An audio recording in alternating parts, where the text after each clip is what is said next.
Hey guys, Mr. Riz here to help you out on the next section. 4.4 here, we're going to be dividing polynomials here. So I'm going to skip this a little bit here, just to kind of go over and make sure you guys understand the process of dividing polynomials. There's going to be two different ways that we do this, and I'll make sure we go over what's going to be on the Excels as well. Okay, so there's two different ways. There's long division and then there's synthetic division. Long division is nice because it works for every problem. It's a little longer, a little tedious. Synthetic division is really nice and quick, and it works for most problems that you will see in Algebra 2, but you have to make sure that the problem is set up a certain way. Okay, so when we're dividing polynomials, easiest way to do it is to divide by a monomial. So if I was going to take this polynomial here, 6x squared minus 15, if I was going to divide it by 3x, basically we just divide each term by the 3 and the x. So we'll divide 6x squared divided by 3x and 15x divided by 3x. Now, what we do is just divide the big numbers. And so we got 6 divided by 3 is 2.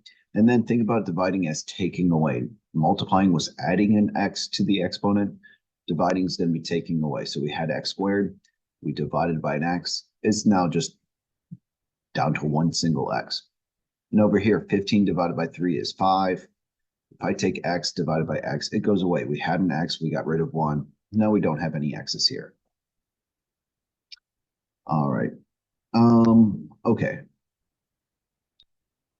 Yeah. All right. So here we go. Let's go through like this example here of using long division. Let me see if, okay, we'll get to it. Now, one thing to notice here with like this expression, we're not doing long division quite yet. We're going to divide by a polynomial. This expression right here is the same thing as multiplying by 1 over 6ab. So if I was going to times this, basically we're dividing everything by 6ab. So I'm just going to write that like this. I'm going to divide this by 6ab, divide this by 6ab, divide this by 6ab. All right, so 24 divided by 6 is 4. We got 4 a's, we got rid of 1, so now we're down to 3, or a cubed. We had 3 b's, got rid of 1. Now we're down to b squared. All right, moving on, plus. All right, 18 divided by 6 is 3. We had a squared, got rid of an a, so now we're down to 1. We had b squared, got rid of a b, now we're down to 1. All right, moving on to the third term here, we got minus. 30 divided by 6 is 5. We had an a, got rid of it, no a's. Had b cubed, got rid of a b, down to b squared. And there we go. Pretty straightforward on this one.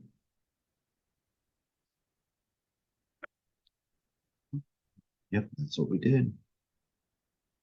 Okay, if you guys want to pause the video, try this one on your own.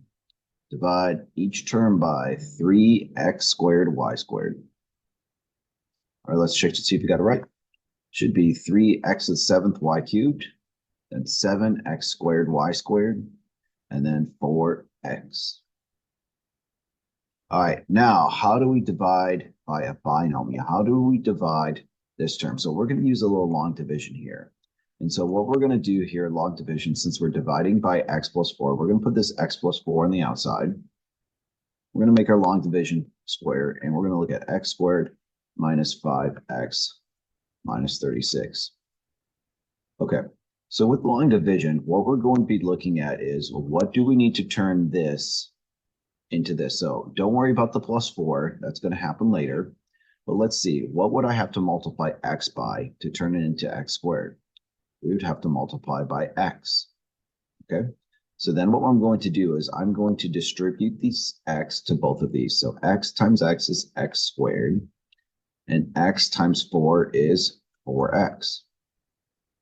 Now, what we want to do next is to then subtract and bring everything else down.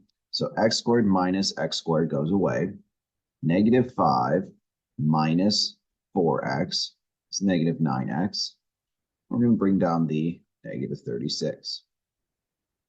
All right, now we need to rinse and repeat. We need to figure out, okay, what do we have to multiply x by now to turn it into negative 9x?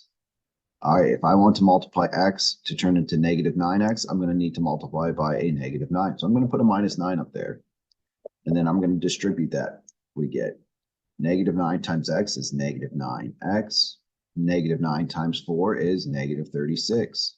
And if we subtract that, we get nothing left over. And what that means is we have nothing remaining, and our answer is x minus 9.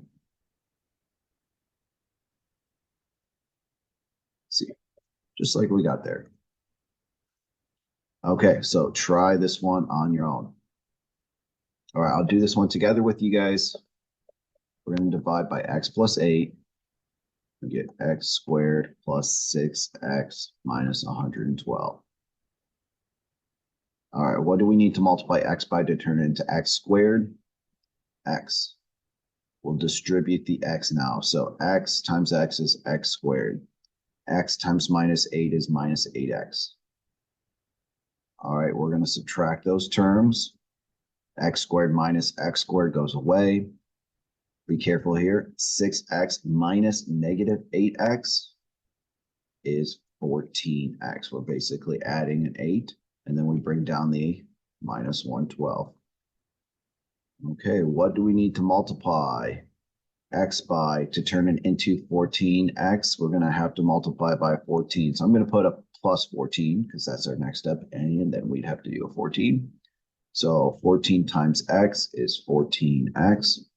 And 14 times 8 is 80, 32. So that is 112 negative. And if we subtract that, we get 0 remaining. And there's our answer, x plus 14.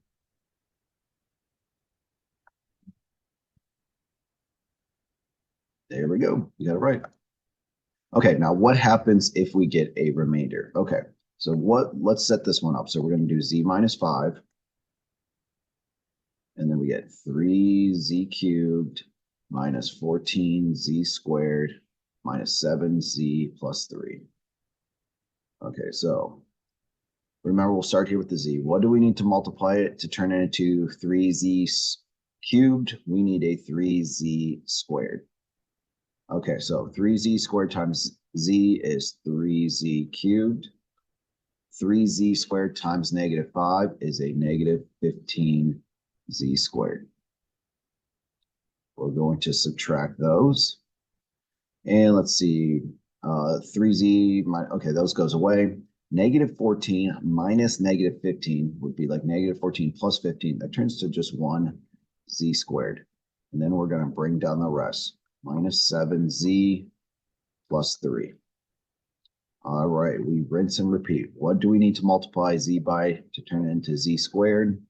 We need to multiply it by a z. All right, z times z is z squared. Negative 5 times z is negative 5z. All right, we'll subtract. All right, and then we go through and see, okay, z squared minus z squared goes away. 7z, negative 7z minus negative 5 would be negative 7 plus 5, which is a negative 2z. And then we bring down the 3.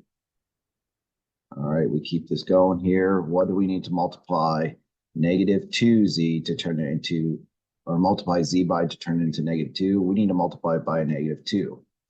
So we'll put a negative 2z here. So that's what negative 2 times z is.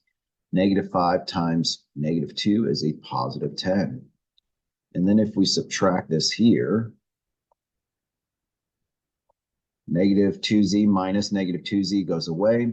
3 minus 10 is a negative 7. Now this is where we get a little weird because we can't multiply z by anything to turn it into negative 7. We can't get rid of the z. So what we're going to do here is to write our answer with a remainder. All right, so we're going to write 3z squared plus 7, or plus, not 7, plus z minus 2. So we take what we have on top, and then we're going to write the remainder as a fraction. We can put plus a negative, or we can put minus 7 over z minus 5. Think about when you're dividing, you always have a fraction. Like if I divided 9 by 4, I will get 2 and 1/4, right? 9 divided by 4 is 2, because we get 8 and we subtract, we get 1. And we'd say it is 2 and 1/4. So what we're going to say here is that we get this expression that we had on top and our remainder of what we divided by, 7 over z minus 5. Well, you can't see that. There we go. So there we go, minus 7 over z minus 5. All right, why don't you guys try this one on your own? Pause it if you can. If not, I'll follow along here. All right, so we got x minus 2 is going to be our divider. And we get negative 4x cubed plus 5x squared minus 2x minus 9. All righty, and let's go through. So what do we need to multiply? X by to turn into negative 4x cubed is a negative 4x squared. Let's multiply. So negative 4x squared times x is negative 4x cubed. Negative 2 times negative 4x is a positive 8x squared. We'll subtract. Those cancel out. 5 minus 8 is a negative 3x squared. And we bring down the rest. Minus 2x minus 9. All right, next one. You got to multiply x to turn into negative 3x squared. That is a negative 3x. All right, so we get negative 3x squared. Negative 2 times negative 3x is a positive 6x. Subtract. Cancels. Negative 2 minus 6 is a negative 8x. We bring down the minus 9. All right, keep this going here. We need to multiply by negative 8 to turn it into there. So we get negative 8x. Negative 2 times negative 8 is a positive 16. When we subtract, negative 9 minus 16 is a negative 25.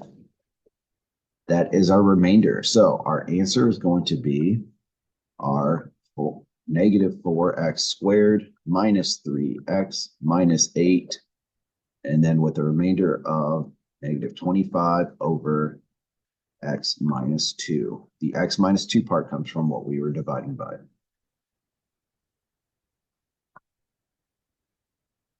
There we go. Okay, so that's what the first IXL is going to be like. So IXL L4 is going to be long division. Now, there is a quicker way if we are dividing by binomial here, and the binomial is just a simple x. What we're going to use is a method called synthetic division.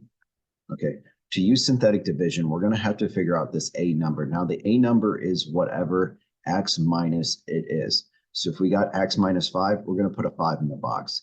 If it's x plus 5, we have to put a negative 5. And what we're going to do is, first thing we do is we just drop the bottom number down. Because if you notice here with our long division, the bottom number always matches. And then what we do is we're going to go through a process of multiplying by the bottom row, by the a in the box, and write that under the next coefficient. Okay, we add the two terms together, and then we keep that process going. We're going to keep going until we get to the end. If we get a 0 at the end, there's no remainder. The final number is going to be the remainder. And to write the answer, it's going to be 1 power less than everything else. Okay, so we'll go through this first example here. Okay, so our a number is going to be negative 3, because technically this is x minus negative 3. So we're going to put a negative 3 in the box. And then to write out the rest of the problem, we're going to write out every coefficient that we got. So we have 3, negative 2, negative 53, and negative 60. All right. So the first rule is we drop the first number. We always drop the first number. So the first number is going to be 3. Then what we're going to do is we're going to kind of go in the zigzag pattern. We're going to take this 3. We're going to times it by what's in the box, negative 3. 3 times negative 3 is negative 9. And we're going to put it right here. Then we add these numbers together. Negative 2 plus negative 9 is negative 11. All right, then we keep repeating. We're going to times that by negative 3. Negative 11 times negative 3 is a positive 33. We add the negative 53 and the 33 together. We get negative 20. And then we keep this going here. We're going to multiply that by negative 3. All right, negative 20 times negative 3 is a positive 60. And when we add that together, we get 0, which is good because this number is our remainder. Now, what do these numbers here at the bottom mean? This tells us our answer, 3, negative 11, negative 20. Now, the key is we're going to take our problem. Our problem started out with an x cubed. We're going to drop that down to an x squared. So this is going to be a 3x squared minus 11x minus 20 and no remainder. And that's it. So this is a lot quicker method here. It's shorter, it's sweeter, but this only works when it's an x plus a number or x minus a number. If it's a 2x or an x squared, it will not work. Okay, so you guys can see here what we got. We got those numbers down here. We get their 0 remainder, and that's it. Okay, good there. All right, let's practice that a little bit and make sure we understand this. Okay. I don't like to do that.